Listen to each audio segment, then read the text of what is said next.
बिस्मिल्लाहिर्रहमानिर्रहीम। अस्सलाम वालेकुम। क्या हाल चाल है आप सबका? आप सब लोग ठीक ठाक हैं? तो आज हम एक नए लेक्चर के साथ आपके साथ हाजिर हैं। First year biology FSc. तो कल हमने पढ़ा था living world in time and living world in space. Living world in space पे हमने बताया था कि मुख्तलिफ़ जानदार मुख्तलिफ़ कम्युनिटीज़ मुख्तलिफ़ इन्वायरमेंट्स में रहती हैं, मुख्तलिफ़ क्लाइमेट को बर्दाश्त करती हैं, उन्हें हम बायोम कहते हैं। और लिविंग वर्ल्ड इन टाइम में हमने पढ़ा था कि मुख्तलिफ़ जानदार जो आज हमारे जो इर्द गिर्द हैं, जितने भी किस्म के जानदार आज साइंस को मालूम हैं, डिस्कवर्ड हैं, तो वो एवोल्यूशन के नतीजे में ही हैं कि आहिस्ता आहिस्ता जानदारों में तब्दीलियाँ होती हैं, कुछ ख़त्म हो जाते हैं, कुछ सर्वाइव कर जाते हैं। With the passage of time हमने कहा था कि हम जो है वो जो लेयर्स में से हमें फॉसिल्स मिलते हैं, हमें अंदाज़ा हो जाता है कि ये जानदार कितना पुराना था। उसके फॉसिल से उसकी जो लेयर्स की हमने तरीक़ाकार भी पढ़ा था कि कैसे हम एज बता सकते हैं, कौन सा फॉसिल कितना पुराना है। तो उसी से रिलेटेड हमारे पास एक जो टॉपिक है जो आज हमने पढ़ना है वो है फाइलेटिक लाइनेज। कि जब हम जानदारों की हिस्ट्री मालूम कर लेते हैं, हमें पता चल जाता है कौन सा फॉसिल कितना पुराना है। आज जो जानदार हैं हमारे पास डिस्कवर्ड, और इनके एंसेस्टर कौन थे, फिर उन एंसेस्टर के एंसेस्टर कौन थे, तो हम एक लिस्ट तैयार कर लेते हैं। हम एक सीरीज़ बना सकते हैं जानदारों की, जिसमें हम बता सकते हैं कि कौन सा जानदार पहले आया इस ज़मीन पे, कौन सा उसके बाद आया, कौन सी किस्म पहले आई, कौन सी किस्म बाद में आई। उस लिस्ट को हम कहते हैं फाइलेटिक लाइनेज। फाइलेटिक लाइनेज जो है उसी को लेके हम अब आज छोटा सा टॉपिक है, छोटा सा लेक्चर है, उसी को कंटिन्यू करेंगे। अब फाइलेटिक लाइनेज की जो डेफिनेशन है वो ये है कि phyletic lineage is an unbroken series of species. यानी ये एक स्पीशीज़ की एक सीरीज़ है। अनब्रोकन का मतलब है इसमें कोई ब्रेक नहीं है, मुकम्मल एक सीरीज़ है। और वो सीरीज़ में हम करते क्या हैं, स्पीशीज़ को arranged in ancestor to descendant sequence. कि हम स्पीशीज़ को एंसेस्टर से डिसेंडेंट की तरतीब लगाते हैं। यानी पहले वो आएगा जो एंसेस्टर है, बाद में वो आएगा जो उसके बाद आया। डिसेंडेंट होता है ना, जो इवोल्व होके पैदा हुआ वो डिसेंडेंट, जो उससे पहले वाला था वो एंसेस्टर। जो डिसेंडेंट है अगर उसके बाद भी कोई आया है तो फिर डिसेंडेंट उसका एंसेस्टर हो जाएगा, और जो उसके बाद आया वो उसका डिसेंडेंट हो जाएगा। तो इस तरह से हम सीरीज़ बनाते हैं। यानी कि ईच लेटर स्पीशी, हर बाद में आने वाली स्पीशी जो है, having evolve from the one, उससे इवॉल्व हुई है दैट इमीडिएटली प्रिसाइडेड इट, जो उससे फ़ौरन पहले आती है। यानी कि हम जानदारों की एक ऐसी सीरीज़ बनाते हैं कि पहले एंसेस्टर फिर डिसेंडेंट। हर बाद में आने वाली स्पीशी जो है उस लिस्ट में उससे पहले वाली स्पीशी से इवॉल्व हुई होती है।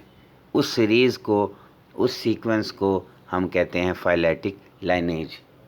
अब सवाल ये उठता है ये फाइलेटिक लाइनेज हम बनाएंगे कैसे? ये हमने कल पढ़ा कि हम जब फॉसिल्स इकट्ठे करते हैं हम उनको डेट दे सकते हैं, हम फॉसिल को बता सकते हैं कौन सा फॉसिल कितना पुराना है। तो जाहिर है जो जितना पुराना होगा वो लिस्ट में पहले आएगा जब हम फाइलेटिक लाइनेज ड्रा करेंगे। जो उससे बाद में आया होगा वो उसके बाद लिखेंगे, जो उसके बाद में आया होगा वो उसके बाद लिखेंगे। जो सबसे पुराना है वो सीरीज़ में सबसे पहले आएगा, और जो सबसे नया है वो सीरीज़ में सबसे एंड पे आएगा। When we look at biodiversity, जब हम अपने इर्द गिर्द बायोडाइवर्सिटी को देखते हैं, यानी कि अब बायोडाइवर्सिटी का मतलब क्या है, number and variety of species in a place. यानी एक जगह में कितनी किस्म के जानदार हैं, तादाद के लिहाज से भी और किस्मों के लिहाज से भी। जब हम एक जगह पे बायोडाइवर्सिटी देखते हैं तो तकरीबन 25 लाख स्पीशीज़ जानदारों की हैं। हम पूरी दुनिया की अगर बायोडाइवर्सिटी की बात करें तो 25 लाख किस्म के स्पीशीज़ हैं जिनके बारे में साइंस को मालूम है अब करंटली। और उन 25 लाख में से more than half of these are insects. तकरीबन हाफ से भी ज़्यादा हशरात हैं, यानी 25 लाख में से 53.1%, 53.1% वो इंसेक्ट्स हैं। तो 25 लाख में से कितने हो गए? तकरीबन 13-14 लाख जो हैं वो हशरात हैं। फिर उसमें से 17.6% प्लांट्स हैं, वास्कुलर प्लांट्स, यानी जिनमें जाइलम फ्लोएम होता है। फिर हशरात के अलावा जो दूसरे एनिमल्स हैं वो हैं 19.9%। और इसके अलावा 9.4% फंजाई हैं, एल्गी हैं, प्रोटोजोआ हैं और दूसरे प्रोकैरियोट्स वगैरह। प्रोकैरियोट्स मतलब बैक्टीरिया। तो इन 25 लाख किस्म की स्पीशीज़ में से आधे से ज़्यादा हशरात हैं, फिर दूसरे एनिमल्स हैं, फिर वास्कुलर प्लांट्स हैं, फिर फंजाई, एल्गी वगैरह। ये वो हैं जिनके बारे में हमें पता है, या ये कह लें कि जो डिस्कवर्ड हुए हैं, आइदर जो हैं वो फॉसिल की सूरत में हो गए या कहते हैं कि अभी भी मौजूद है ज़िंदा हालत में। This list is far from being complete. ये जो लिस्ट है अभी मुकम्मल होने से कोसों दूर है, यानी अभी भी इस लिस्ट में बड़ी कमियां हैं, खाली जगह हैं, इस लिस्ट में अभी भी कमियां हैं, ये कंप्लीट होने से कोसों दूर है। Various careful estimates put the total number of species between 5 to 30 millions. बहुत से अंदाजे ये बताते हैं कि असल जो टोटल जानदारों की स्पीशीज़ है ना, या किस्में हैं ना, वो 5 से 30 मिलियन है, यानी कि 50 लाख से 3 करोड़ तक हैं। हमें तो सिर्फ 25 लाख का पता चला है अभी तक। जो असल जानदारों की किस्में हैं वो साइंस के मुताबिक, बायोलॉजी के मुताबिक, एवोल्यूशन वाले जो पेलियंटोलॉजिस्ट, एवोल्यूशनिस्ट हैं, उनके मुताबिक असल जो स्पीशीज़ हैं वो 50 लाख से लेके 30 मिलियन मतलब 3 करोड़ तक होती। Out of these only 2.5 million यानी 25 लाख स्पीशीज़ हैं जो अभी तक हम डिस्कवर कर सकें। The life today has come into existence through phyletic lineage. जो ज़िंदगी आज है हमारे पास, आज जितने भी जानदारों की किस्में हैं, ये फैलेटी लाइनेज का ही नतीजा है, यानी कि पहले कोई इंसेस्टर आया होगा, उसके बाद फिर नया, फिर उसके बाद फिर नया। तो आज हमारे पास इतनी हज़ारों किस्म के, लाखों किस्म के जानदार हैं। जो एवोल्यूशनिस्ट हैं वो ये कहते हैं कि ज़िंदगी जो है ना एक दरख्त की तरह ही शुरू हुई होगी, कि जैसे एक दरख्त की पहले एक शाख निकलती है, फिर उस शाखों से 2 शाखें, फिर उन 2 शाखों से 3 शाखें, फिर आहिस्ता आहिस्ता सैकड़ों शाखें, फिर हज़ारों शाखें, और अब हमें एक तनावर दरख्त नज़र आता है। तो कभी उसका भी आगाज़ किसी एक शाख से ही हुआ था ना। और 2 शाखें जहाँ पे मिल रही होती हैं किसी भी दरख्त की, जहाँ से एक शाख बन गई, फिर एक से फिर 2, फिर 2 से फिर 4, तो 2 शाखें जहाँ पे जुड़ रही हैं, इसी तरह ज़िंदगी का आगाज़ हुआ कि पहले कोई एक जानदार आया होगा ज़मीन पर, फिर उससे 2 बने, फिर उससे 4 बने, और आज 25 लाख बल्कि 50 से 3 करोड़ तक होंगे। हमें तो सिर्फ 25 लाख डिस्कवर हुए। और जहाँ पे 2 शाखें मिल रही हैं, किसी एक शाख से 2 बन रही हैं, तो वो एक शाख एंसेस्टर है, और उसके बाद 2 शाखें बनी वो डिसेंडेंट है। उसी तरह जब हम फैलेटी लाइनें ड्रा करेंगे तो जो पहले आएगा वो एंसेस्टर है, उसके बाद जो 4 आए हैं, चाहे 8 आए हैं, उसके बाद चाहे 10 आए हैं, वो सारे उसके डिसेंडेंट होंगे। अब ये आपके सामने एक मैंने डायग्राम बनाई, ये एक समझ लें एवोल्यूशनरी ट्री है, एक दरख्त है, आपको समझाने के लिए कि बेसिकली ये जो सबसे एंड पे है, ये है कॉमन एंसेस्टर हमारा, तमाम जानदारों का एक एंसेस्टर। उसमें सिर्फ डीएनए था, वो सेल पे भी मुश्तमिल नहीं था। आहिस्ता आहिस्ता वो सेल पे मुश्तमिल हुआ, पर उसमें कोई ऑर्गेनेल्स नहीं थे, बैक्टीरिया बन गए, ठीक है। फिर उसमें ऑर्गेनेल्स बने, माइटोकॉन्ड्रिया, न्यूक्लियस वगैरह तो यूकैरियोटिक बन गए, यानी प्रोकैरियोटिक की ये अलहदा ही लाइन है। फिर ऊपर ये जितने सारे हैं ये यूकैरियोटिक हैं। फिर उन जानदारों में मुख्तलिफ क्लोरोप्लास्ट बने, जाइलम फ्लोएम बना, बीज बने, तो उनसे पौधे बन गए। पहले बने ग्रीन एल्गी, हॉर्नवर्ट्स वगैरह, ये आपने फर्स्ट ईयर जो है वो उसमें 9 चैप्टर में पढ़ना है इनके बारे में, 7 चैप्टर में भी पढ़ना है। तो ये देखें, ज़िंदगी का आगाज़ एक एंसेस्टर से हुआ, एक शाख से, फिर 2 शाखें, फिर 2 शाखों से 4 शाखें, अब सैकड़ों शाखें, अब हज़ारों किस्म के जानदार हैं। आज हमारे पास स्नेक्स भी हैं, लिजर्ड्स भी हैं, बर्ड्स भी हैं, क्रोकोडाइल्स भी हैं, काउज भी हैं, वेल्स भी हैं, ह्यूमन्स भी हैं, चिंपैंजीज भी हैं। ये एक एक किस्म का नाम लिखा है, जाहिर है। फिर इनके अब यहाँ इंसेक्ट्स अकेला लिखा हुआ है, तो ये इंसेक्ट्स की तो लाखों किस्में होंगी ना, मिसालें लिख दी हैं ऊपर। अब देखें 2 शाख, ये जो एक स्नेक्स, लिजर्ड्स और इग्वानास, ये तीनों एक लाइन से निकले हैं, यानी इनका एंसेस्टर कोई यहाँ होगा। ये बर्ड्स और क्रोकोडाइल्स, ये दोनों एक लाइन है इनकी। फिर इन 5 किस्मों की ये एक लाइन है, और हम सारी लाइनों को जोड़ दें तो सबकी लाइन की जो इसी से सारी लाइनें निकली हैं। तो जैसे एक दरख्त है, एक तने से सारी शाखें निकलती हैं, तो उसी तरह ज़िंदगी भी है। एवोल्यूशनिस्ट मानते हैं कि किसी एक जानदार से ही लाखों किस्म के जानदार बने। वक्त गुज़रता गया, खसूसियात डेवलप होती गई, किस्में बढ़ती गई।